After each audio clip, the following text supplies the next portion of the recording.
का हमारे जीवन से क्या संबंध है, किस प्रकार से हम अपने जीवन को इसके द्वारा लाभान्वित कर सकते हैं। तो सर्वप्रथम भगवत गीता के महत्व को जानने की आवश्यकता है। Importance of Bhagwat Gita. So first, सबसे पहले हम देखते हैं कि भगवत गीता भगवान श्री कृष्ण ने अर्जुन को कही और किस जगह पर कही वो बहुत विशेष है। ये कोई क्लासरूम नहीं था। दिस वॉज ए बैटलफील्ड, एक युद्ध की भूमि थी जहां पर विश्व के सबसे बड़े बड़े योद्धा एकत्रित हुए थे और सबसे बड़ा युद्ध होने वाला था। आदमी को, कोई भी व्यक्ति को युद्ध के समय सबसे बड़ी चिंताएं रहती हैं। Everyone is under great anxiety at the time of war. तो ऐसे युद्ध के समय में भगवान ने इस भगवत गीता को कहा, इसलिए इसका रिलेवेंस आज के समय में सबसे ज्यादा है। दूसरा विषय, भगवान के मुख कमल से जो कुछ निकलता है वो उनका प्रसाद होता है और हम सब प्रसाद पाते हैं जिससे कि हम आध्यात्मिक रूप से और भौतिक रूप से स्वस्थ रहें। तो वास्तविक रूप से भगवत गीता भी भगवान का प्रसाद है, क्योंकि भगवान के मुख कमल से निकली है।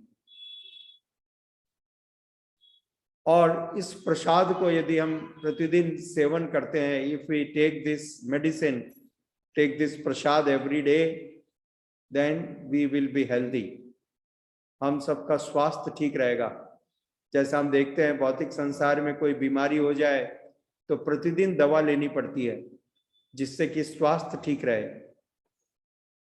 ठीक उसी प्रकार से यदि हम इस भगवत गीता रूपी दवा को नियमित रूप से लें तो हम सबका शारीरिक और मानसिक दोनों स्वास्थ्य सही रहेंगे। भगवत गीता वास्तविक रूप से एक पारिवारिक विषय को भी के रूप में भी समझी जा सकती है। इट्स ए फैमिली अफेयर, क्योंकि ये एक परिवार के सदस्यों के बीच में घटित हुई। आप जानते हो कि युधिष्ठिर महाराज के पिता पांडु और धृतराष्ट्र जन्म से अंधे थे और युधिष्ठिर महाराज के पिता पांडु और धृतराष्ट्र दोनों भाई थे। धृतराष्ट्र जन्म से अंधे थे, धृतराष्ट्र उम्र में बड़े थे, ही वॉज एल्डर, और पांडु छोटे थे। परंतु चूंकि धृतराष्ट्र जन्म से अंधे थे तो पिता की मृत्यु के बाद पांडु को राज्य दिया गया। महाराज पांडु राजा बने और घटनाक्रम में महाराज पांडु की बहुत ही युवा अवस्था में मृत्यु हो गई। He died in very awkward situation और उनकी मृत्यु का कारण और उनको मृत्यु के समय मृत्यु के लिए अभिशाप था।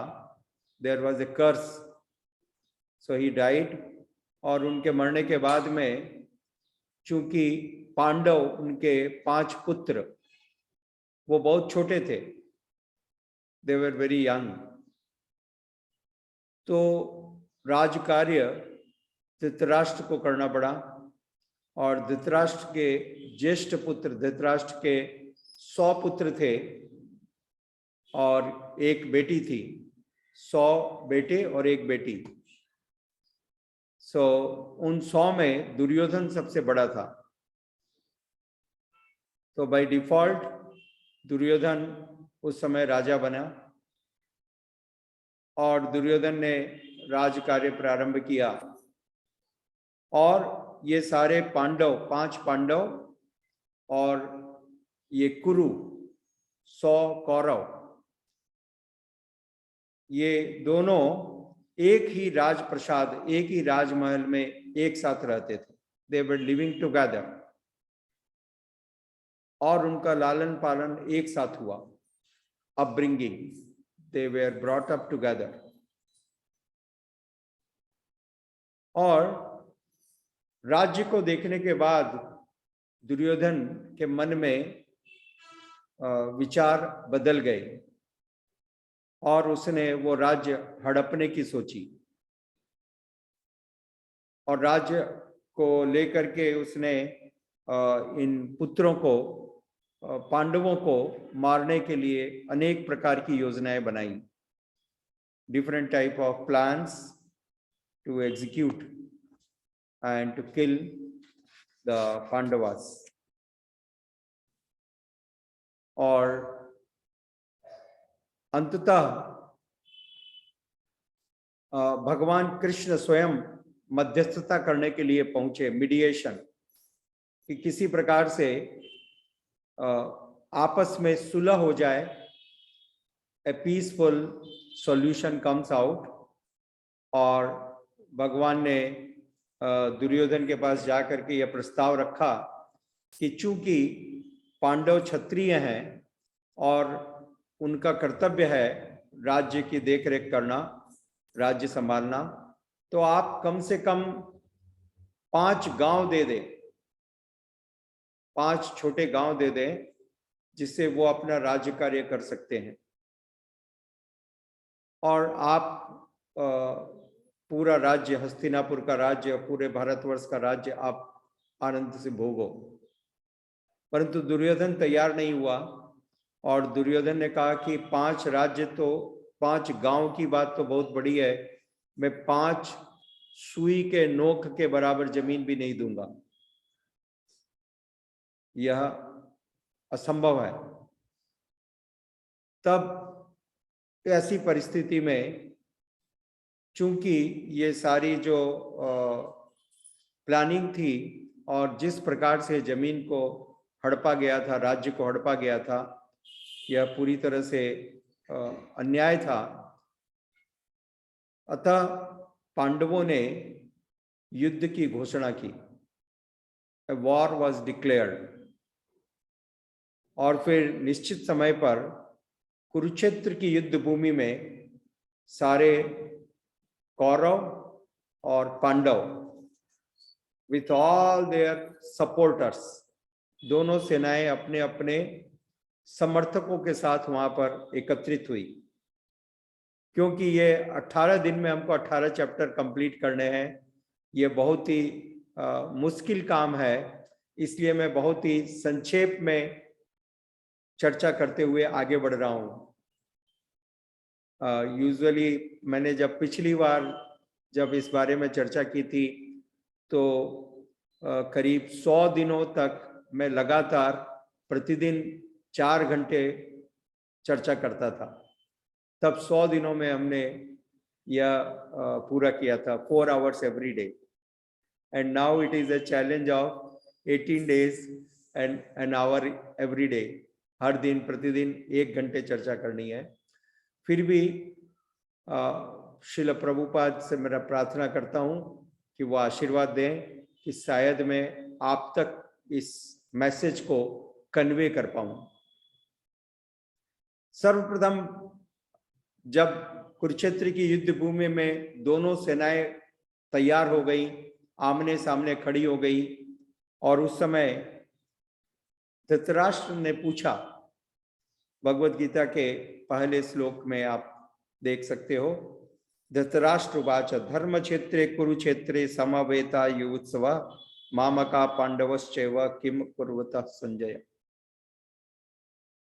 धृतराष्ट्र ने संजय से प्रश्न किया, संजय ये बतलाओ कि धर्म क्षेत्र कुरुक्षेत्र में मेरे पुत्र और पांडव दोनों एक साथ एकत्र हुए हैं, वहां क्या हो रहा है।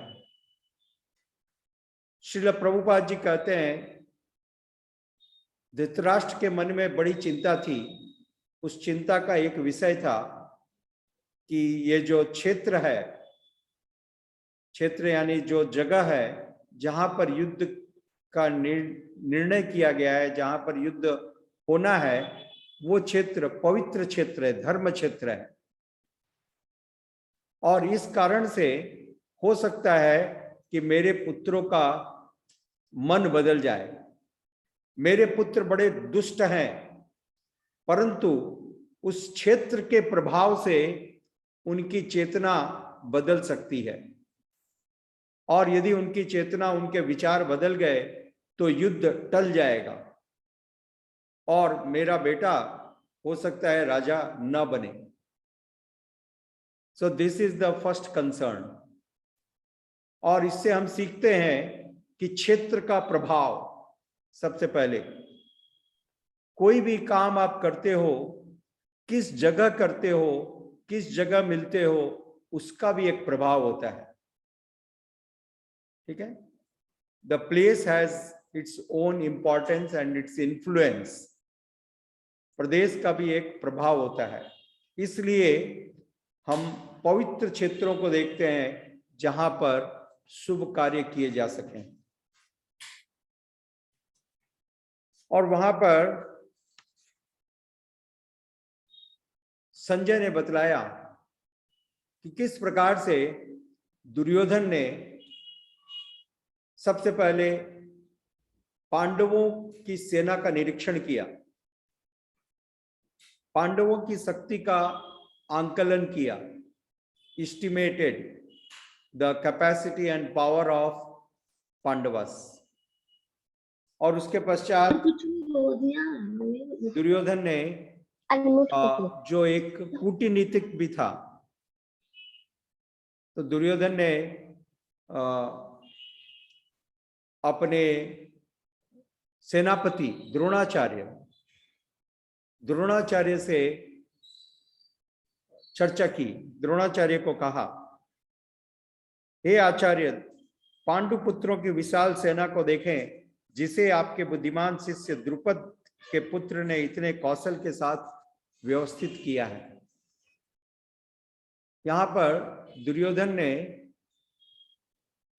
द्रोणाचार्य जी को संबोधित किया और द्रोणाचार्य से कहा कि आपके शिष्य, एक्चुअली उनका शिष्य था दृष्टद्युम्न। दृष्टद्युम्न जो द्रुपद का बेटा था, द्रुपद का पुत्र था। आपको एक छोटी सी कथा को समझना पड़ेगा। द्रोणाचार्य और द्रुपद दोनों एक साथ पढ़ते थे। दे वर द फ्रेंड्स, वो दोनों मित्र थे गुरुकुल में, और दोनों में बहुत अच्छी मित्रता थी। और इतनी अच्छी मित्रता थी कि द्रुपद ने द्रुपद एक क्षत्रिय थे और द्रोणाचार्य एक ब्राह्मण थे, परंतु दोनों में मित्रता इतनी प्रगाढ़ थी कि द्रुपद ने द्रोणाचार्य से कहा, देखो, जीवन में कभी भी यदि किसी चीज की आवश्यकता हो तो विचार मत करना, मेरे पास चले आना। मैं राजा हूं और मैं तुम्हारी हर संभव सहायता करूंगा। और इस प्रकार से वो दोनों आपस में वहां पर पढ़ रहे थे गुरुकुल में, और गुरुकुल का जीवन समाप्त होने के बाद दोनों अपने अपने स्थान पर चले गए। द्रुपद अपने राज्य में चले गए और वो राजा बने, और द्रोणाचार्य बहुत ही गरीब थे। और कुछ समय के बाद द्रोणाचार्य का विवाह हुआ और उनके एक पुत्र हुआ जिसका नाम था अश्वत्थामा। परंतु वो बहुत गरीब थे, और ऐसी परिस्थिति में वो इतने गरीब थे कि वो अपने पुत्र को दूध भी नहीं पिला सकते थे। और अश्वत्थामा ने जीवन भर कभी दूध नहीं पिया था। एक बार कुछ अश्वत्थामा के मित्र उसका मजाक उड़ाने के लिए पानी में उन्होंने कुछ सफेद पाउडर को मिलाया और वो अश्वत्थामा को दे दिया, लो दूध पियो। और अश्वत्थामा ने जब उसको पिया तो उसको बड़ा ही विचित्र स्वाद लगा। और उस समय उनके पिता ने यह देख लिया, द्रोणाचार्य ने यह देखा और उनको बड़ा दुख हुआ कि आज ऐसी परिस्थिति है। तब उनकी पत्नी ने उनसे निवेदन किया कि कृपया करके किसी भी तरह से एक गाय का बंदोबस्त करो, एक गाय की व्यवस्था करो जिससे कि हम अपने पुत्र को दूध पिला सकें। और द्रोणाचार्य के पास कोई ऐसी व्यवस्था नहीं थी। तब द्रोणाचार्य को अपने मित्र की याद आई, द्रुपद की, कि द्रुपद इतने बड़े राजा हैं और उन्होंने बचपन में मेरे को अनेक बार कहा था कि वो मेरी मदद करेंगे, तो क्यों न मैं द्रुपद के पास जाऊं। और द्रोणाचार्य अपने मित्र द्रुपद के पास पहुंचे और द्रुपद ने उनको देख करके बड़ा आश्चर्य व्यक्त किया। और द्रोणाचार्य ने अपना परिचय दिया, देखो तुम मुझे पहचान नहीं पा रहे हो क्योंकि मैं बहुत दुबला हो गया हूं, मैं बहुत दुर्बल हो गया हूं, परंतु मैं वही द्रोणाचार्य हूं, तुम्हारा मित्र।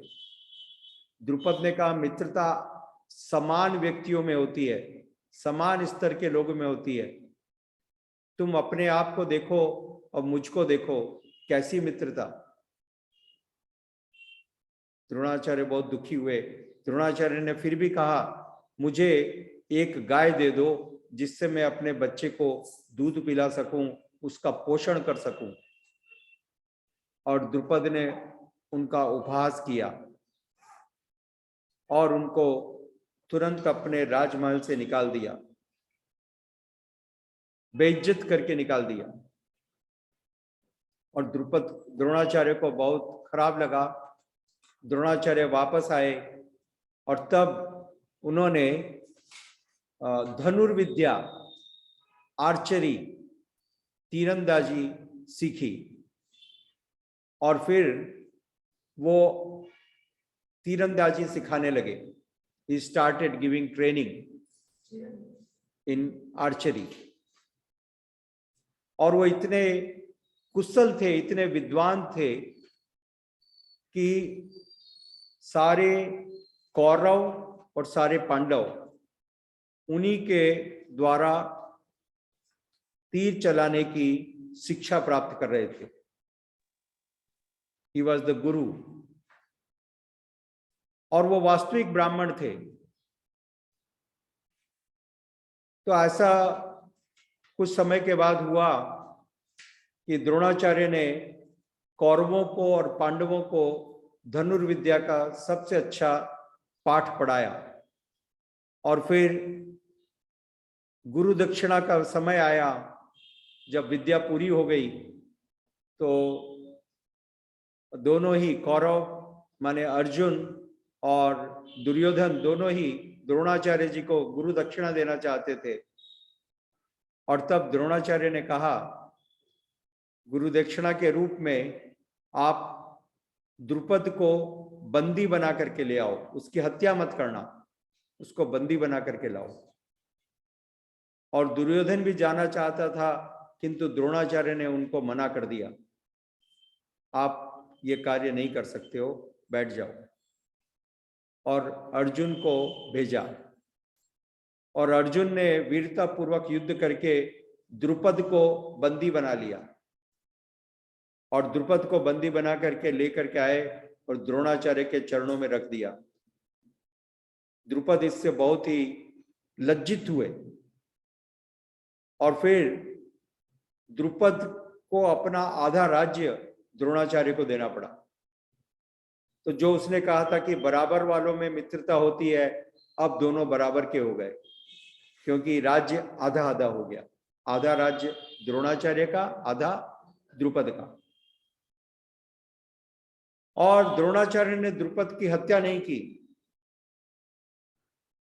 द्रुपद को ये सीख दे करके द्रुपद को छोड़ दिया। द्रुपद बहुत ही लज्जित हुए, बहुत दुखी हुए, और द्रुपद ने जाकर के घोर तपस्या की। तपस्या करके शंकर जी को प्रसन्न किया और उनसे वरदान प्राप्त किया। वरदान ये था कि उनका पुत्र द्रोणाचार्य की हत्या करने में समर्थ होगा। इतना शक्तिशाली पुत्र उनको प्राप्त हो।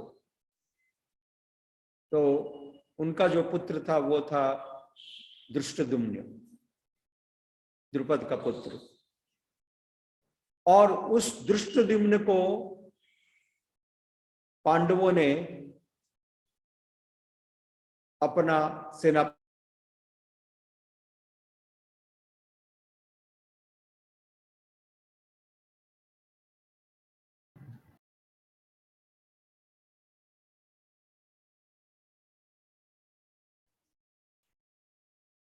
हरे कृष्ण। तो धृष्टद्युम्न को पांडवों ने अपना सेनापति बनाया था, और इस बात को द्रोणाचार्य भी जानते थे कि धृष्टद्युम्न को यह वरदान है कि वो मेरी हत्या का कारण बनेगा। फिर भी द्रोणाचार्य जी ने धृष्टद्युम्न को अपने शिष्य के रूप में स्वीकार किया। जब धृष्टद्युम्न ने उनसे प्रार्थना की कि मुझे आप तीरंदाजी सिखाएं, तो उस समय द्रोणाचार्य जी ने उनको मना नहीं किया। This is greatness, this is greatness. और उनको सभी प्रकार से युद्ध की सारी कलाएं सिखाई। और अब दुर्योधन ने द्रोणाचार्य से कहा, वही आपके शत्रु का पुत्र, द्रुपद का पुत्र धृष्टद्युम्न उनकी सेना का प्रतिनिधित्व कर रहा है, और उसने उनकी सेनाओं को, पांडवों की सेनाओं को व्यूह रचना की है, संरचना की है।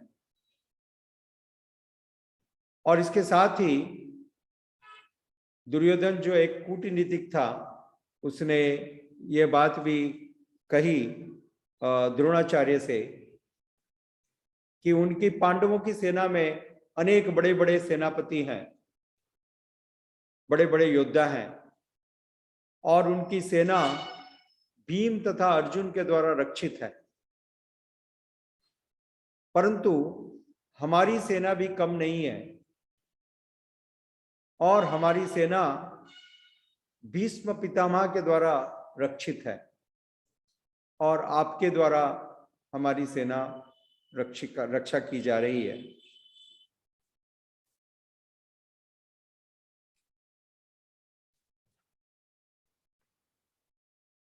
ये कहते हुए दुर्योधन ने इस बात के ऊपर जोर दिया कि भीष्म पितामह हालांकि बहुत ही बलवान है, सामर्थ्यवान है, फिर भी वो वृद्ध हो चुके हैं, बूढ़े हो चुके हैं।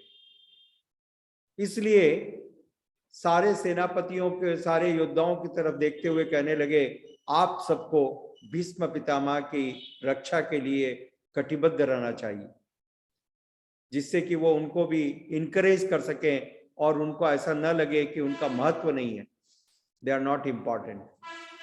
सो he is always playing diplomatically. उन्होंने भीष्म को भी प्रसन्न करना चाहा, और मन में भयभीत भी है, और साथ में द्रोणाचार्य को भी संतुष्ट करना चाहते हैं। और भीष्म पितामह उनके मन की इस बात को समझ गए, और दुर्योधन को आश्वस्त करने के लिए भीष्मदेव ने अपना शंख बजाया,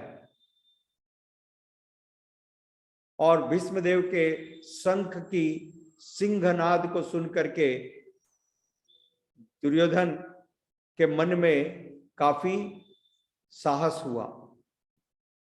और जब भीष्मदेव ने शंख बजाया तो तुरंत कृष्ण ने भी अपना शंख बजाया, पांचजन्य।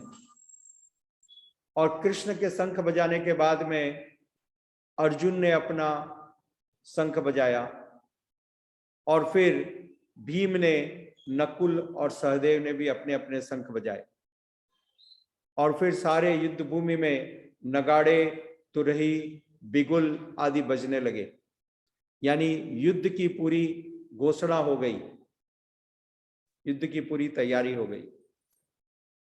और ऐसे समय में युद्ध की तैयारी होने के बाद जब दोनों तरह की सेनाएं पूरी तरह से डटी हुई थी, अर्जुन ने श्री कृष्ण से एक प्रार्थना की, हे कृष्ण, मैं दोनों पक्षों की सेनाओं को देखना चाहता हूं, शक्ति का आंकलन करना चाहता हूं।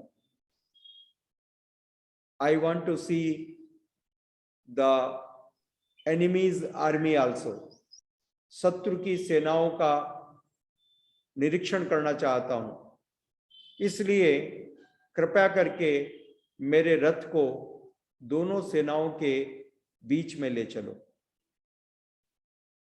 श्री कृष्ण परम भगवान है। Krishna is the supreme personality of God है, परंतु भगवान के अंदर अनेक अनंत गुण हैं, और उनके गुणों में से एक विशेष गुण है कि कृष्ण भक्त वत्सल है। He loves his devotees, और भक्तों के प्रेम के कारण भगवान ने अर्जुन का सारथी बनना स्वीकार किया। सारथी मतलब ड्राइवर।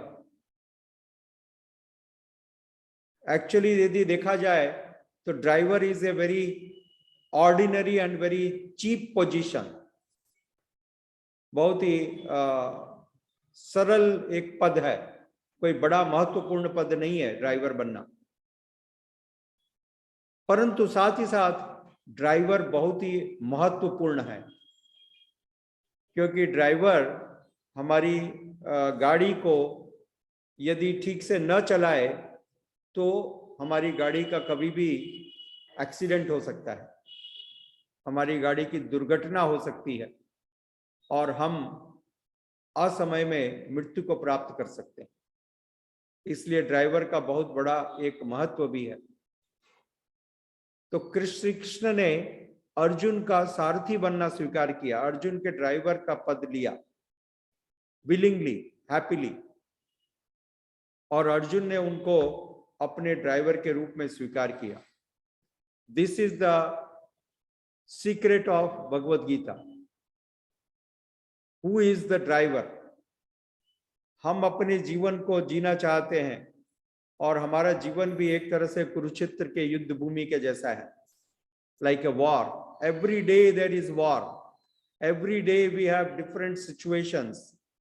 हम अपने जीवन में विषम परिस्थितियों को देखते हैं, परंतु उस समय यदि हम श्री कृष्ण के द्वारा गाइडेंस प्राप्त करते हैं, निर्देश प्राप्त करते हैं, तो हम अपने जीवन के युद्ध में जीत सकेंगे, ठीक है, विजयी बनेंगे। जिस प्रकार से अर्जुन ने श्री कृष्ण से निर्देश प्राप्त किए, गाइडेंस प्राप्त की, और उनके अनुसार चला, और उसका परिणाम यह हुआ कि अर्जुन विजयी बना। So this is very important. और दूसरी तरफ दुर्योधन के पास सबसे बड़ी सेना थी, the biggest of the army and the best of the army. स्वयं श्री कृष्ण की नारायणी सेना दुर्योधन के पक्ष में युद्ध कर रही थी, राइट? आप लोग जानते हो, क्योंकि दुर्योधन और अर्जुन दोनों श्री कृष्ण के पास पहुंचे थे मदद के लिए, और दुर्योधन ने श्री कृष्ण की नारायणी सेना को चुना, और अर्जुन ने श्री कृष्ण को चुना, राइट? तो जो नारायणी सेना थी वो दुर्योधन के पक्ष की तरफ से युद्ध कर रही थी, नारायण की सेना उनकी तरफ थी। तो विषय यह है, समझने की आवश्यकता यह है कि भले ही पूरी दुनिया सामने खड़ी हो, पूरी दुनिया, फिर भी यदि हम भगवान के निर्देशों को जीवन में पालन करते हैं तो विजय निश्चित है। यही भगवत गीता का सार है, जो 18वें अध्याय में संजय ने धृतराष्ट्र को बतलाया। तो इस प्रकार से दुर्योधन और अर्जुन दोनों युद्ध की भूमि में है और श्री कृष्ण ने अर्जुन के कहने पर रथ को दोनों सेनाओं के बीच में लेकर के खड़ा किया, ले जाकर के खड़ा किया, जहां से अर्जुन दोनों सेनाओं का निरीक्षण कर सकते हैं। और तब अर्जुन ने दोनों सेनाओं को देखा और अर्जुन ने देखा कि उसके सारे मित्र, उसके संबंधी, उसके चाचा, उसके ताऊ और उसके दादाजी और उसके गुरु और गुरु के पिता, सारे लोग युद्ध में एकत्रित हैं। अतः यदि ये युद्ध हुआ तो इनमें उनका मरना निश्चित है। ये सारे वीर योद्धाओं की मृत्यु निश्चित है। और अर्जुन इतना शक्तिशाली था, इसलिए अर्जुन ने यह भी विचार किया कि यदि ये युद्ध होगा तो मेरे सारे संबंधी मृत्यु को प्राप्त करेंगे। जिन भीष्म पितामह की गोद में मैं खेलते हुए बड़ा हुआ हूं, वो भीष्म मेरे हाथों से मारे जाएंगे। जिन गुरु द्रोणाचार्य से मैंने शिक्षा प्राप्त की है, मेरे को उन गुरु द्रोणाचार्य की हत्या करनी पड़ेगी। मेरे स्वयं भाई दुर्योधन और ये 100 भ्राता कुरु, इन लोगों की हत्या करनी पड़ेगी। मामा, चाचा, ताऊ, सबकी हत्या होगी। और यदि हम परास्त होते हैं तो भी मेरे भाइयों की और मेरी हत्या होगी। दोनों ही परिस्थिति में विनाश निश्चित है। पूरे कुल का, पूरे परिवार का विनाश निश्चित है। और इस विनाश के बाद में मुझे प्राप्त क्या होगा, मुझे लाभ क्या होगा? यदि मैं जीत गया तो मुझे ये साम्राज्य मिलेगा। If I win I will have the kingdom. इतना बड़ा राज्य मुझे मिलेगा जीत गया तो। और यदि मैं हार गया तो चूंकि मैं युद्ध में हार रहा हूं, मुझे स्वर्गलोक की प्राप्ति होगी, वीर गति की प्राप्ति होगी, क्योंकि वो क्षत्रिय है। क्षत्रिय का धर्म है युद्ध भूमि में मृत्यु को प्राप्त करना। यदि क्षत्रिय युद्ध भूमि में मृत्यु को प्राप्त करता है तो वो उच्च लोकों को जाता है, हायर प्लैनेट्स। तो अर्जुन ने इस बात के ऊपर चिंतन किया कि जीतने पर मेरे सारे संबंधियों की मृत्यु। दूसरा विषय यह है कि जब सारे संबंधी मर जाएंगे तो मैं अपने राज्य का क्या सुख भोगूंगा। एक छोटा सा उदाहरण है। आपके पास कोई ऐश्वर्य आता है, आपके पास कोई उपलब्धि होती है, आप एक नई गाड़ी खरीदते हो तो अपने सारे रिलेटिव्स को सूचना देते हो कि मैंने गाड़ी ली है। फोटो को खींच करके फेसबुक पे पोस्ट करते हो और सब कोई आपको बधाई देते हैं। और जब वो बधाई देते हैं तो आपको बड़ा मन में खुशी मिलती है, ठीक है ना। तो पीपल लाइक टू शेयर। लोग अपनी प्रगति को, लोग अपने उपलब्धि को अपने संबंधियों में, अपने मित्रों से शेयर करते हैं और फिर खुशी का अनुभव करते हैं। तो अर्जुन ने भी विचार किया कि जब सारे संबंधी ही मर जाएंगे, वो सब मृत हो जाएंगे, तो मेरा ये राज्य मुझे क्या सुख देगा? What good this will be? इस प्रकार से अर्जुन विचार करने लगा कि मेरी जो प्रगति होगी, मेरी जो उपलब्धि होगी, मेरी जीत होगी, मेरी जीत के बाद सारी चीजें मेरे मित्रों, मेरे संबंधियों के खून से रंगी होंगी, क्योंकि इन सब को मृत्यु को प्राप्त करना पड़ेगा। तो मेरे राज्य की जितनी वस्तु होगी वो सब मेरे संबंधियों, मेरे पितामह भीष्म, मेरे गुरु द्रोणाचार्य के खून से रंगी होगी। ये तो बहुत ही निंदनीय काम होगा कि मैं एक भौतिक लाभ के लिए, मैं एक राज्य की प्राप्ति के लिए। और दूसरा विषय उसने विचार किया कि यदि मैं जीत जाता हूं तो इतने सारे लोगों, लाखों लाखों लोगों की मृत्यु का कारण मैं बनूंगा।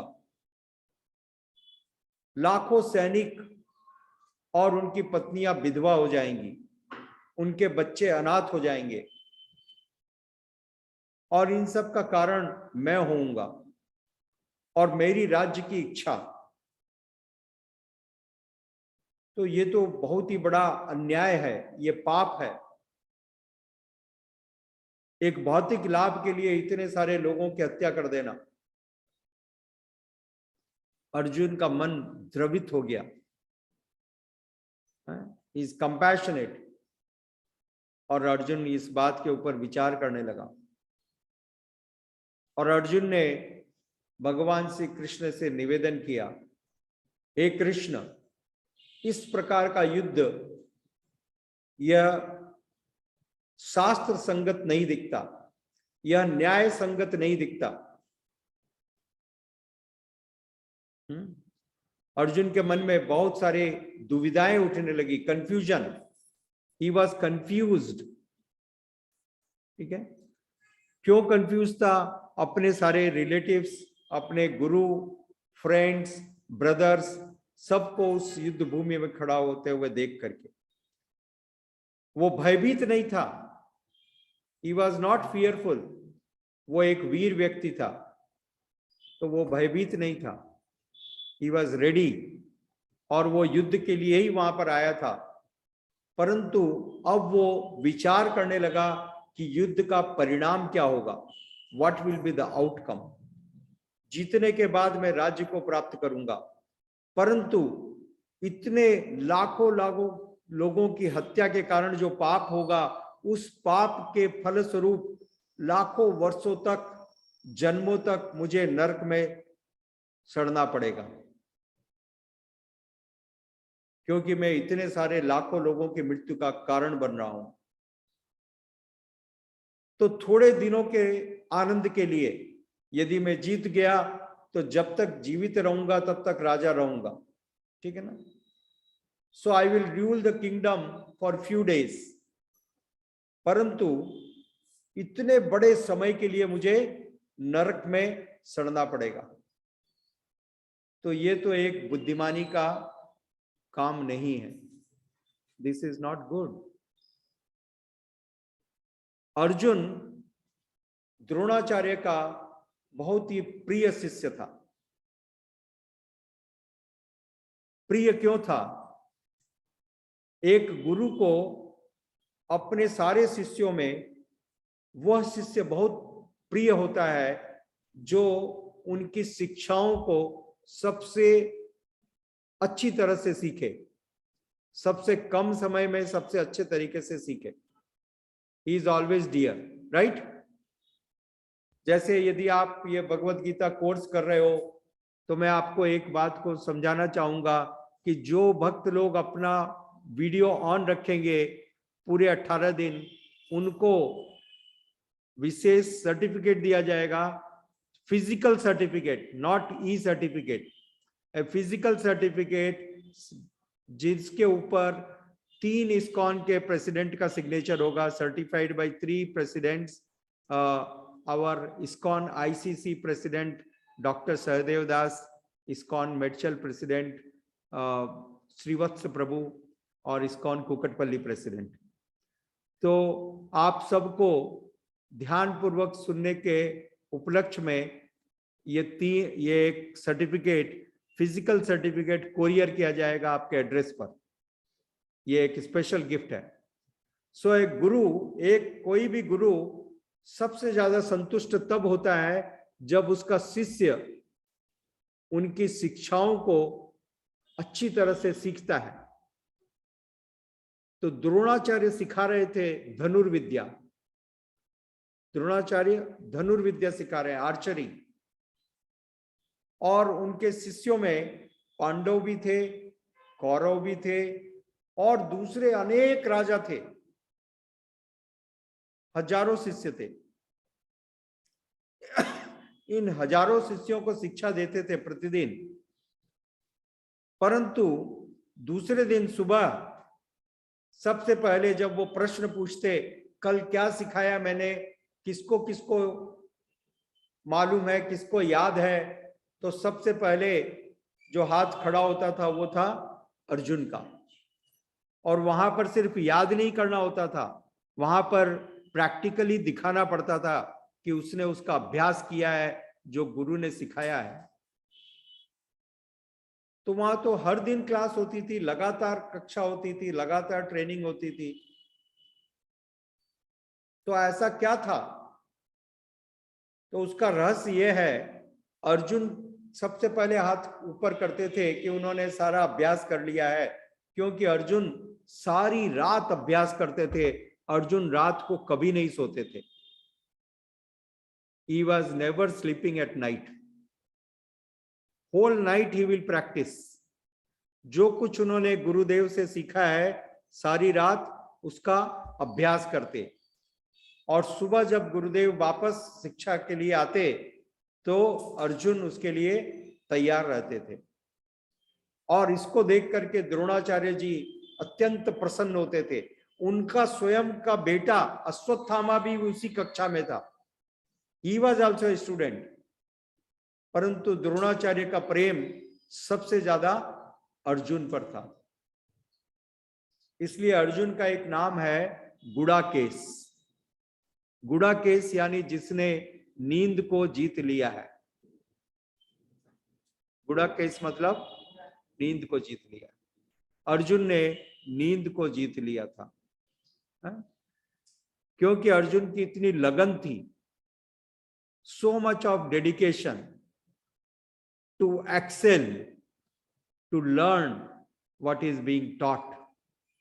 तो आप भी इस प्रकार से इस गुण को प्राप्त कीजिए कि हम इस शिक्षा को जो हम सुन रहे हैं 18 दिन, उसको हम अभ्यास करें, उसको हम याद रखें हर दिन। तो अर्जुन और दुर्योधन दोनों कुरुक्षेत्र की युद्ध भूमि में एकत्रित थे। अर्जुन ने अपने सारे संबंधियों को देखा और अर्जुन ने अपने संबंधियों, अपने गुरु को देखा और अर्जुन का मन द्रवित हो गया।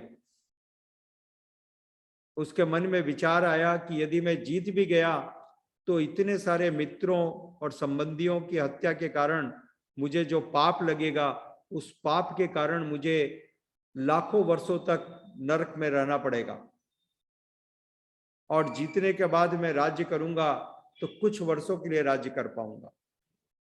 और वास्तविक रूप से ऐसा ही हुआ। आप लोगों को यह जानना चाहिए कि कुरुक्षेत्र का युद्ध समाप्त होने के बाद, महाभारत का युद्ध समाप्त होने के बाद सिर्फ 37 वर्षों तक पांडवों ने राज्य किया।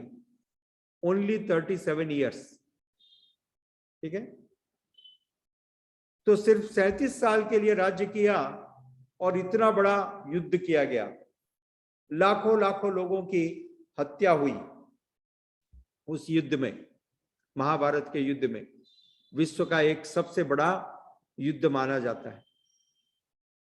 तो अर्जुन ने इन सारी परिस्थितियों का अवलोकन किया, सिचुएशन को समझा और कृष्ण से इस बात की प्रार्थना की, हे कृष्ण, इस प्रकार के युद्ध का क्या लाभ होगा?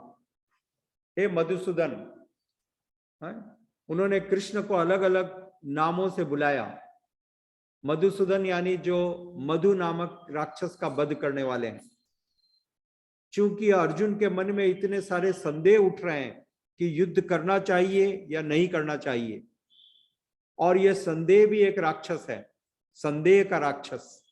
इसलिए अर्जुन कृष्ण को मधुसूदन कहते हैं। अर्जुन कृष्ण को लक्ष्मीपति कहते हैं। अर्जुन कृष्ण को नाना प्रकार के नामों से बुलाते हैं, जनार्दन कहते हैं। जनार्दन यानी जन के रक्षा पालक, सभी के पालक, हे जनार्दन। और साथ ही साथ जनार्दन का एक और अर्थ है जो सबके मृत्यु के कारण है। तो अर्जुन कृष्ण को कहना चाहते हैं, हे कृष्ण आप जनार्दन हो, आप सबकी मृत्यु हो। और देखते हैं हम भगवत गीता में 11वें अध्याय में भगवान श्री कृष्ण बतलाते हैं कि मृत्यु मैं हूं। तो अर्जुन कृष्ण को प्रार्थना करते हैं कि जब आप जनार्दन है तो मुझको हत्या करने का क्यों कह रहे हैं, आप ही इन सबकी हत्या कर दीजिए और मैं आपका भक्ति करूंगा, मैं आपका भक्त बना रहूंगा। मेरे सर पर आप इतना पाप क्यों देना चाहते हो? अर्जुन का मन बहुत ही द्रवित हो गया, अर्जुन बहुत ही कंफ्यूज हो गया। और ऐसी परिस्थिति में अर्जुन की जुबान सूखने लगी, द टंग। जब आप बहुत ही निराश हो जाते हो, हताश हो जाते हो, तो आपने अनुभव किया होगा गला सूखने लगता है। अर्जुन का गला सूखने लगा, उसके पांव कांपने लगे, अर्जुन के पांव कांपने लगे, गला सूखने लगा और उसके शरीर की शक्ति शिथिल हो गई। He felt very weak और इतना कमजोर महसूस करने लगा कि वो खड़ा भी नहीं रह सकता है। अर्जुन ने अपने गांडीव धनुष को रख दिया। जो उसका गांडीव, वास्तविक रूप से जो अर्जुन को जो गांडीव है वो अग्निदेव ने दिया था। श्रीमद् भागवतम में बहुत सुंदर घटना का वर्णन है कि एक बार खांडव वन, अग्निदेव को बहुत भूख लग रही थी। अग्निदेव बहुत भूखे थे और अग्निदेव ने अर्जुन से प्रार्थना की कि मेरे लिए कुछ भोजन की व्यवस्था करो। और तब अर्जुन ने अग्निदेव को खांडव वन प्रदान किया। खांडव वन में आग लगा दी गई और कई दिनों तक अग्निदेव ने खांडव वन को भक्षण किया और इतनी सारी अग्नि से अग्निदेव का पेट भर गया। He became so satisfied। और तब अग्निदेव ने अर्जुन को वरदान दिया, पुरस्कार, the prizes, because for arranging such a nice feast, इतना अच्छा भोजन देने के लिए। और उस वरदान के रूप में अग्निदेव ने अर्जुन को एक सुंदर रथ दिया, जिस रथ पर अर्जुन चढ़ा हुआ था। और अर्जुन को वो धनुष दिए, वो तीर दिए और वो कवच दिया, जिस कवच को कोई भी भेद नहीं सकता है। और साथ में वो सफेद घोड़े दिए जो अर्जुन के रथ में लगे हुए थे। तो अर्जुन का ये जो रथ है वो अर्जुन को अग्निदेव ने दिया था। अर्जुन को जो गांडीव, जो धनुष है, वो भी अग्निदेव का दिया हुआ था। तो ये विशेष धनुष अर्जुन ने प्रतिज्ञा की थी कि मेरे गांडीव को यदि किसी ने कुछ अपशब्द कहे या मेरे गांडीव के साथ संबंध के बारे में किसी ने कुछ कहा तो मैं उस व्यक्ति की हत्या कर दूंगा। I will kill that person. Gandiva के बारे में किसी के से वो कुछ सुनने के लिए तैयार नहीं थे। परंतु आज अर्जुन स्वयं उस गांडीव को नीचे रख रहे थे और खड़े नहीं रह पा रहे थे, उनके पांव कांप रहे थे और अर्जुन रथ पर बैठ गए। इसलिए भगवत गीता अत्यंत आवश्यक है। हम सबको अपने जीवन में इस प्रकार की परिस्थितियां कम और अधिक मात्रा में देखने मिलती हैं, right? Different type of situations we have seen in our life where it becomes so difficult to take any decision. जब निर्णय लेना बहुत ही गंभीर होता है, जब हम कोई निर्णय पर नहीं पहुंच पाते, क्या ठीक है और क्या ठीक नहीं है, what has to be done, what is to be avoided, we cannot decide. Arjun भी इसी प्रकार की परिस्थिति में था, निश्चय नहीं कर पा रहा था, उसके पांव कांप रहे थे, गला सूख गया, हाथ कांप रहे हैं, गांडीव उसके हाथों से छूट गया और अर्जुन वहां पर उस रथ पर बैठ गया। इस प्रकार की परिस्थिति में और अर्जुन ने श्री कृष्ण से आग्रह किया, कृपया करके रथ को वापस ले चलो। इस युद्ध का परिणाम बहुत ही घोर दिखलाई दे रहा है। इतिहास में कहा जाएगा कि कुछ लाभ के लिए, भौतिक लाभ के लिए मैंने अपने परिजनों की हत्या कर दी, गुरु की हत्या की, पिता की हत्या की, पिता मां की हत्या की। यह तो बहुत ही निंदनीय होगा। तो अर्जुन अपने क्षत्रिय धर्म से विमुख हो गया। क्षत्रिय धर्म होता है युद्ध करना, और कुरुक्षेत्र की युद्ध भूमि में ये लाखों लाखों राजा लोग आए थे, सैनिक आए थे, वो सब क्षत्रिय थे जिनका खून खौल रहा था, जो किसी भी तरह से युद्ध करने के लिए तत्पर थे, आमादा थे। They just wanted to fight, भयभीत नहीं थे, और वो इस बात के लिए भी तैयार थे कि हम अपने जीवन को उत्सर्ग करेंगे। We will die here because nothing, no harm in dying here, क्योंकि यदि हमने मृत्यु को प्राप्त किया तो हम सब स्वर्गलोक को प्राप्त करेंगे। ऐसी परिस्थिति में अर्जुन वहां पर, अर्जुन के पांव कांप रहे हैं, उसके हाथों से गांडीव नीचे गिर गया और वो बैठ गया, और उसने श्री कृष्ण से प्रार्थना की कि कृपया करके रथ को वापस ले चलें, और ये युद्ध न्याय संगत नहीं है।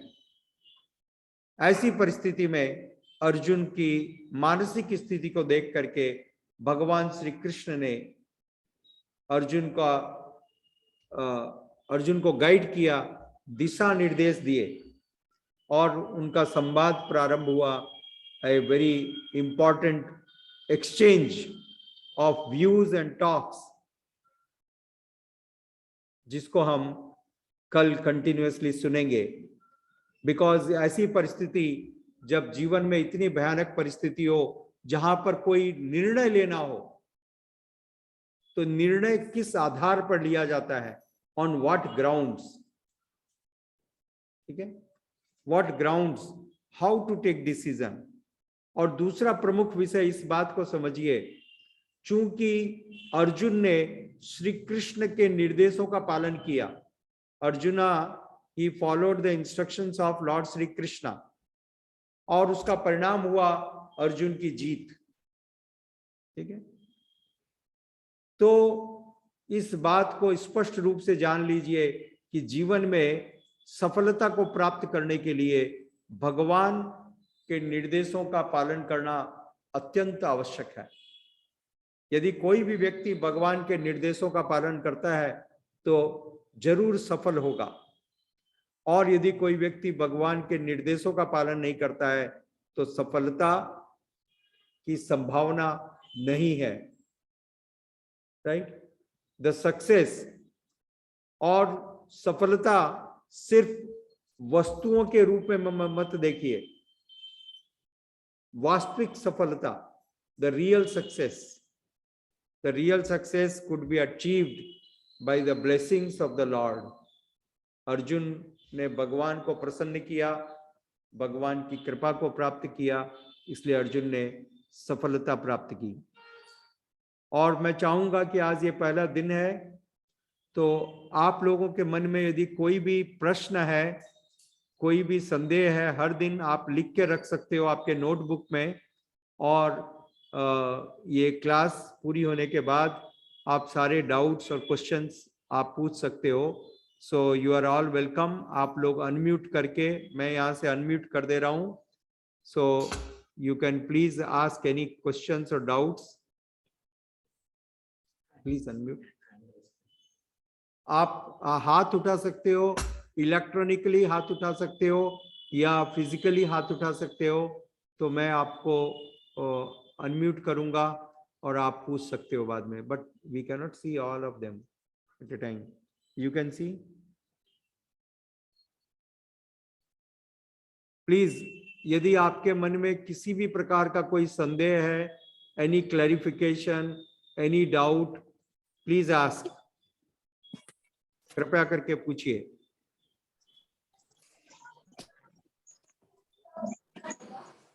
गुरुजी, मुझे एक प्रश्न पूछना। यस माता जी, प्लीज अनम्यूट। सुचित्रा। हाँ, मेरे मन में एक संदेह है। मेरे मन में एक संदेह है कि मेरे माँ बाप अभी अफकोर्स बूढ़े हो गए हैं और हम उनकी बहुत मदद करना चाहते हैं, बट वो हमारी मदद लेते नहीं है। हाँ, कृपया करके फिर बोलिए। या मैं ये पूछना चाहती हूँ कि अभी जैसे मेरे माता पिता बहुत बूढ़े हो गए हैं अभी, और मैं उनकी मैं सुन नहीं पा रहा हूँ, बहुत इको आ रही है इसमें।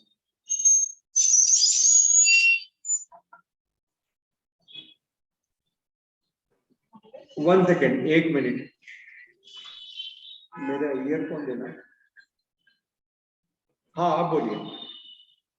गुरुजी नमस्कार। मेरे को आपको ये पूछना था कि मेरे माता पिता अभी बूढ़े हो गए हैं और हम उनकी मदद करना चाहते हैं, जैसे कोई बीमारी हो या कुछ भी हो, अगर उनके घर में उनको मदद लगती है तो, और मेरी मम्मी को दिखाई भी नहीं देता है, तो हम उनकी बहुत मदद करना चाहते हैं, बट वो हमारी मदद लेते नहीं है। हम कितना भी कोशिश करें, उनसे झगड़ा करें कि नहीं आप ये हमसे मदद ले लो, हम किसी को उनके घर पे काम पे भेजते, तो वो नहीं हमारी मदद लेते हैं। तो हमें बहुत तकलीफ होती है, क्योंकि जैसे हम उनके बेटी है तो हम अपना घर छोड़ के उनके पास जाके नहीं रह सकते, और वो चाहते भी नहीं है ऐसा, और हमारी वो मदद भी नहीं लेते हैं। तो मुझे नहीं समझ में आता कि ऐसे परिस्थिति में क्या करना उचित है, क्योंकि हमें अपने माँ बाप की फिक्र होती है, बट वो नहीं हमारी मदद लेते हैं। ये एक वैलिड क्वेश्चन है आपका। पहला विषय कि वो मदद नहीं ले रहे हैं, मैं इस बात को नहीं समझ सकता हूँ इतना जल्दी से कि वो क्यों नहीं ले रहे हैं, उसका क्या कारण है। ये may have some impression और some feelings। तो परंतु ऐसी स्थिति में आप वास्तविक मदद क्या है इसको समझिए, सच्ची मदद। ये संसार में ये कुछ उनके पांव दबाना एक मदद है, उनको आर्थिक रूप से हेल्प करना एक मदद है, ठीक है, और उनके लिए कुछ अरेंजमेंट करना एक मदद है, परंतु इन सारी मदद से ऊपर है उनका भगवत धाम जाने में मदद करना।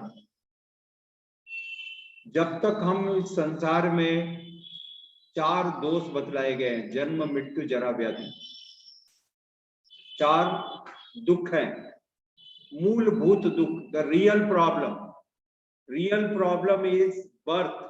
जन्म लेना एक दुख है। कोई भी व्यक्ति रोते हुए जन्मता है, right, because that is painful. Birth is a pain. जन्म एक दुख है। Death is a painful experience, right. यदि हमने जन्म लिया है तो हमको मृत्यु होगी। बुढ़ापा एक दुख है। कोई भी बुढ़ापे को सुख का अनुभव नहीं करता है, इज रियल पेनफुल। और बीमारियां एक दुख है, राइट। कोई भी व्यक्ति हो, बड़ा से बड़ा धनवान व्यक्ति भी बीमार पड़ता है, और जब वो बीमार पड़ता है तो आप उससे पूछ के देखो, वो बताएगा कि वो बहुत दुखी है। तो ये जो 4 चीजें हैं, ये वास्तविक दुख है संसार में। और यदि हमने शरीर लिया है, भौतिक शरीर लिया है, तो ये 4 चीजें होगी ही होंगी। ठीक है। तो असली मदद करना क्या है? असली मदद है किसी भी व्यक्ति को इस चक्र से निकालने में सहायता करना, जन्म न लेना पड़े, वापस भौतिक जन्म न लेना पड़े, ये असली मदद है। एक छोटा सा एग्जाम्पल समझिए। कोई व्यक्ति यदि जेल में चला गया, कोई व्यक्ति को, हमारे एक रिलेटिव को जेल हो गई, तो मैं उसको जेल में एक दिन अच्छा भोजन लेके टिफिन जा सकता हूँ। ठीक है। मैं उसको जेल में कुछ पैसे डोनेशन कर दूंगा कि उसके लिए अच्छा एक पलंग दिया जाए, उसको एक अच्छा एयर कंडीशन उसके जेल में लगा दिया जाए। इस प्रकार से टेम्पररी अरेंजमेंट कर सकता हूँ। परंतु जेल के ये अरेंजमेंट अच्छे हैं या जेल से बाहर निकालना अच्छा है? Which is better? बाहर निकलना। I cannot hear. Yeah, give me some arrangement so I can hear. आप जेल में कुछ टेम्पररी उनको अरेंजमेंट कर लेना अच्छा है या जेल से बाहर निकालना अच्छा है? बाहर निकालना। यस। तो आप भगवान की भक्ति के द्वारा अपने माता पिता को इस भौतिक संसार की जेल से बाहर निकाल सकते हो। That is possible. भगवान श्री नरसिंह देव ने यह बात बतलाई प्रहलाद महाराज को। यदि कोई घर में एक भक्त होता है तो 21 जनरेशन, पहले की 11 पीढ़ी और आने वाली 10 पीढ़ी, सबका उद्धार हो जाता है। All are delivered. ठीक है। तो आप भगवान की भक्ति करके अपने माता पिता को सही मदद कर सकते हैं। और जब आप उनको भगवान की भक्ति के बारे में सीख देंगे तो वो जरूर स्वीकार करेंगे, तब वो जरूर स्वीकार करेंगे, वो मना नहीं करेंगे। आप एक प्रयास करके देखिए, क्योंकि भगवान वास्तविक पिता है, परम पिता। Krishna is the father of all the father and Krishna is mother of all the mother. तो जब तक हम भगवान को पिता और माता के रूप में स्वीकार नहीं करेंगे, ये सारा जो हमारा भ्रम, अभी भगवत गीता में आगे आप यही देखोगे। ठीक है। तो he is the true father, he is the true mother. तो यदि आप उनको प्रेम करोगे तो आपके माता पिता भी इसको स्वीकार करेंगे। और उनकी भक्ति को सिखाना, यह उनको इस जेल से बाहर निकालेगा। जन्म मृत्यु जरा व्याधि दुख दोषानुदर्शनम, इस जेल से बाहर निकालेगा। ये असली मदद है। नहीं तो जेल में एक दिन के लिए खाना भेजना, एक कंबल देना, एक एयर कंडीशन लगाना, एक वाटर कूलर दे देना, this is not the solution. रहेंगे तो जेल में ही है। तो जेल से बाहर निकालने का प्रयास करना चाहिए और वो भक्ति के द्वारा संभव है। ठीक है। Thank you. Mohendra Kumar Prabhu, unmute him, please speak. Hare Krishna Prabhu ji. Hare Krishna Prabhu. मैं पूछना चाहता हूँ कि हम सभी क्या नाम है गीता पढ़ते भी हैं, समझते भी हैं, अर्थ समझ में आ जाते हैं, और कई बार लेकिन गीता में बुक में अर्थ भी लिखा हुआ है, लेकिन उसका सही मर्म कैसे समझ में आए और उसे आत्मसात कैसे कर पाए हम, ताकि हम और दूसरों को भी समझा सके जिनसे उनका भी भला हो। बहुत ही अच्छा प्रश्न है। श्रीला प्रभुपाद जी कहते थे कि आप देखो, बाजार में यदि आप जाओगे, पुस्तकों की दुकान में जाओ, तो मेडिकल साइंस की सारी किताबें बाजार में मिलती हैं। एक MBBS का स्टूडेंट जो बुक्स पढ़ता है, वो सारी बुक्स एक किताब की दुकान में मिलती है। यस और नो? यस। है। कोई भी व्यक्ति पैसा देके वो सारी किताब खरीद सकता है जी और सिर्फ MBBS की नहीं, उससे बड़ी वाली डिग्री की भी खरीद सकता है हाँ जी और वो घर में लाके पढ़ भी सकता है, राइट। राइट। परंतु क्या वो किताबें पढ़ लेने से वो व्यक्ति डॉक्टर बन जाएगा? जी नहीं बन सकता है। नहीं बन तो उसी प्रकार से ये भगवत गीता में सब लिखा है और लोग पढ़ सकते हैं, परंतु उसको पढ़ करके समझ पाना यह संभव नहीं है। हम एक प्रमाणिक गुरु के द्वारा इसको समझ सकते हैं। भगवान श्री कृष्ण ने बतलाया, एवं परंपरा प्राप्त स राजर्षय विदु। यह ज्ञान परंपरा में प्राप्त किया जाता है, गुरु शिष्य परंपरा के द्वारा। भगवान ने अर्जुन को कहा, यह ज्ञान सबसे पहले मैंने विवस्वान को दिया, भगवान सूर्य है? भगवान सूर्य को। विवस्वान ने इसको इच्छावाकु को दिया, इच्छावाकु ने इसको मनु को दिया। इस प्रकार से यह हस्तांतरित होते आया। तो ये जो ज्ञान है ये गुरु शिष्य परंपरा के द्वारा प्राप्त किया जाता है और तब हमको समझ में आता है। Just by reading we can not understand. कोई भी व्यक्ति इसको पढ़ करके, जिस प्रकार से पढ़ करके कोई व्यक्ति डॉक्टर नहीं बन सकता है, सर्जन नहीं बन सकता है कि आप, मैंने सर्जरी की सारी किताबें पढ़ी है, अब आप लेट जाओ, मैं आपकी सर्जरी करता हूँ, ऑपरेशन। हाँ जी कोई भी व्यक्ति ऐसा रिस्क नहीं लेगा। तो ठीक उसी प्रकार से ये सारा ज्ञान, इसको, इसलिए शास्त्रों का नाम है श्रुति। इन शास्त्रों का दूसरा नाम क्या है? श्रुति। श्रुति। श्रुति का मतलब सुन के समझे जाने वाले, सुन के जिनको समझा जाता है। ये पढ़ करके नहीं समझे जाते हैं, इनको एक प्रमाणिक गुरु के द्वारा सुनना पड़ता है। और आज हम सब यहाँ पर सुनने के लिए आए हैं, आप सब सुनने के लिए आए हो, यह एक बहुत ही अच्छा विषय है।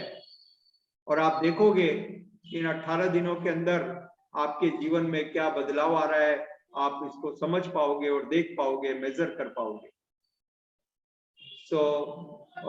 धन्यवाद, आपका प्रश्न प्रमाणिक है और श्रील प्रभुपाद जी ने इस प्रश्न का उत्तर देते हुए इस बात को स्पष्ट किया कि हम प्रमाणिक स्रोत्र में सुने तब हम समझ सकते हैं, अन्यथा सिर्फ पढ़ करके ये संभव नहीं है। प्रमाणिक टीका होना चाहिए। His divine grace AC Bhaktivedanta Swami Prabhupada ji की जो टीकाएं हैं वो अत्यंत प्रमाणिक है।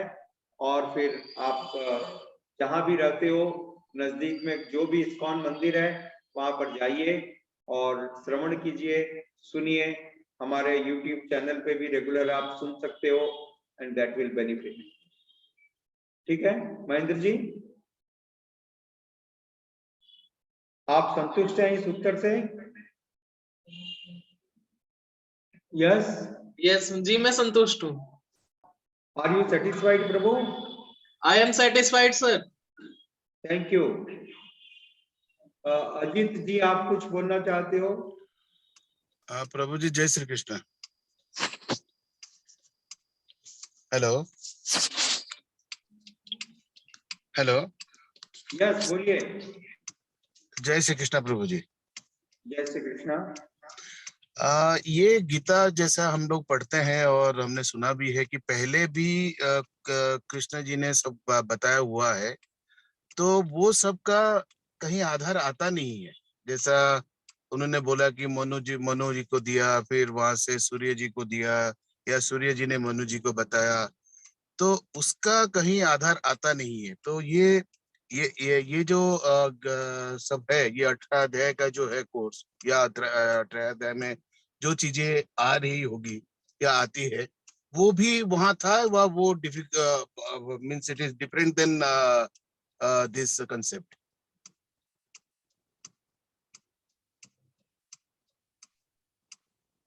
It is the same knowledge which is transmitted again and again. For example, उदाहरण के तौर पे जब आप 10th क्लास में जाते हो तो 10th क्लास में वही पुस्तक है, वही सिलेबस है, वही एग्जाम्पल्स है, वही नॉलेज है। और आपके बेटे जब उस 10th क्लास में जाते हैं तो उसमें तब भी वही है। तो भगवान ने जो भगवत गीता दी शुरू में सूर्यदेव को और विवस्वान को, वही भगवत गीता उन्होंने वापस अर्जुन को दी, सेम। और वही गीता, भगवत गीता, भक्ति वेदांत स्वामी प्रभुपाद जी ने हम सबको दी। It is the same original. Therefore Srila Prabhupada ji ने उसका नाम लिखा भगवत गीता यथारूप। He did not change or modify. भगवान की बात में किसी भी प्रकार का परिवर्तन करने का हमारा योग्यता नहीं है, ठीक है ना? भगवान की बात में किसी का भी कोई योग्यता नहीं है कि उसको कोई परिवर्तन करे या उसमें कोई फेरबदल करे। जिसको जैसा का वैसा स्वीकार करना चाहिए। जो विश्व रूप उन्होंने दिखाया था, प्रभुपाद जी ने ये Bhagavad Gita as it is दिया। This is as it is, और this is the same knowledge which was given earlier to Vivasvan, Ikshvaku, और अनेक बार यह ज्ञान दिया गया भगवान के द्वारा। परंतु सकालेन महता योग नष्ट परम तप। परंतु समय के प्रभाव के कारण क्या होता है, धीरे धीरे चीजें डाइल्यूट हो जाती हैं, डाइल्यूट होकर के तरल हो जाती हैं और बह जाती हैं। तो फिर से उनको फिर से स्थापित करना पड़ता है, they have to be reinstalled।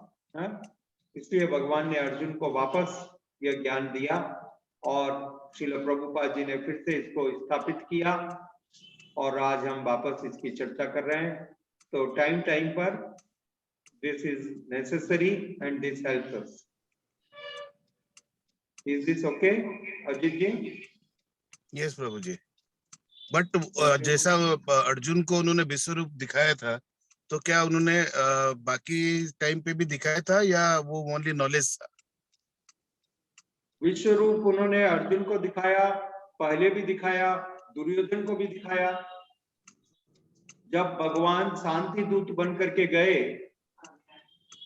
भगवान जब शांति वार्ता के लिए गए दुर्योधन के पास में प्रस्ताव लेकर के, तो दुर्योधन ने सोचा कि अरे ये क्या है, मैं इनको बंदी बना लेता हूँ, let me put him in prison.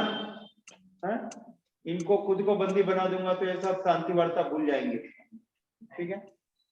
तो अर्जुन, दुर्योधन खड़ा हुआ उनको बंदी बनाने के लिए, और तब कृष्ण मुस्कुराए, ही स्माइल, अरे मूर्ख, तुम क्या बंदी बनाओगे, हैं?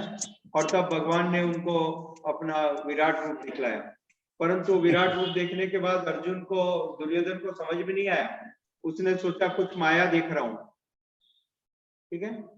तो this form is shown so many times, पहले भी भविष्य भूतकाल में भगवान ने अपना ये रूप अनेक बार दिखाया है जब ऐसी आवश्यकता पड़ी। भगवत तत्व का एक प्रमाणिकता है, कोई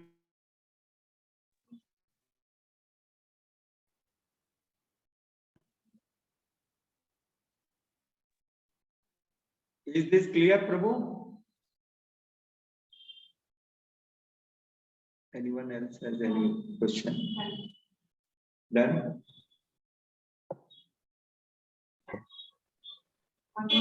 Are you satisfied? Yes, please. हरे कृष्णा प्रभु जी। हाँ, प्लीज बोलिए प्रभु। धन्यवाद प्रणाम प्रभु जी। And first of all, I want to thank you very much for arranging this session, this 18 days course. And as you mentioned, like just reading the book will not get like that much information. It has to be, we have to gain the knowledge from Guru. Okay, so even I have observed this, like reading the sloka and reading the definition of that sloka, we cannot understand that much clearly. But now today the class is very interesting, and I thought like if we extend the time also, that will be very good. I think like 18 days, I don't know how much we can gain the knowledge, but whatever you are saying, it's very much interested, okay, to attend this class. And thanks Prabhu for arranging this class, and even the question and answers is also very interesting. And today I have observed two things. One is getting out of the jail. That is very important. sitting inside the jail and enjoying the temporary facilities, that's not correct. So that is one thing. And the other thing is like, as you mentioned, we have to gain the knowledge from the guru. That is very interesting. Okay, that is very important. These are the two things I have observed today in this question and answers. So, Prabhu, and one more thing I want to convey, like I want your permission, like tomorrow, actually today and tomorrow, my sister marriage is there. One of my cousin sister marriage is there. I'm in Nellore. Okay, and tomorrow I can attend the class, but I will not be there after 8 o'clock because I need to attend the marriage at 9:30. Prabhu, and I need your permission for that to leave the class once I